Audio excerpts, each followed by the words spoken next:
The last one, about 15 minutes. So there's been some quite complex cases I've seen recently. This is a bit more straightforward. However, it does illustrate an important skill that clinical ear care specialists must have up their locker.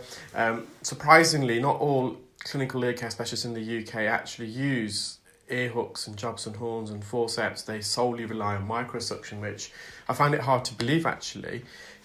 For example, for this particular client, so this client attended, they had a plug of wax and dead keratin. It's quite a solid piece, and as soon as I put the suction probe on the surface of this plug, trying to manipulate it, I felt it was just too solid.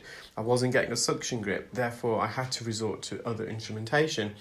So there's a gap at the top of the ear canal, so I inserted an ear hook. I managed to just glide it gently just beneath the roof of the ear canal, and then I gently turned the hook, almost like a lock and key, and I embed the hook into the plug of wax and I slowly bring it out of the ear. It came out in a big solid mass. If I had persevered for microsuction, the likelihood is that I probably wouldn't have removed that. It would have been too uncomfortable.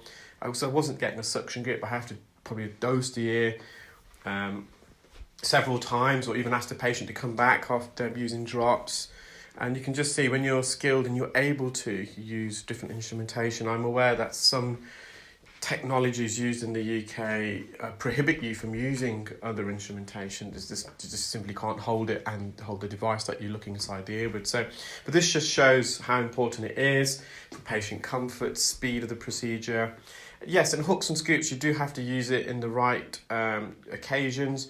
Sometimes people don't realise when you're in the ear, the inner two-thirds is very sensitive, so you've got to be very delicate when you're using hooks and scoops, really deep in the ear. Sometimes it's not suitable, especially if the client is not under local or general anaesthetic.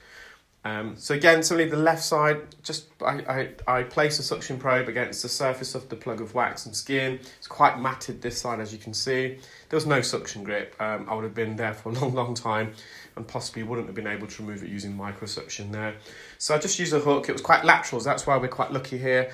The wax was quite near the entrance. I used the hook just to elevate the plug of the wax off the back part of the ear canal wall. You can see there's some dead skin remaining where I was working.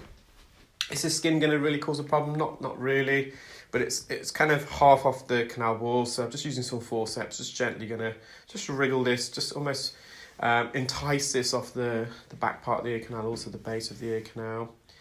And the patient experienced instant relief. So I'm just going to go back in and believe again with the forceps. So when we do our clear wax training course, we are hot on training all delegates, not just using suction, but all the instrumentation, like manual instrumentation, like hooks, forceps, Jobson horns. In this procedure, we used We used forceps, an ear hook, and also a Jobson horn in the right ear.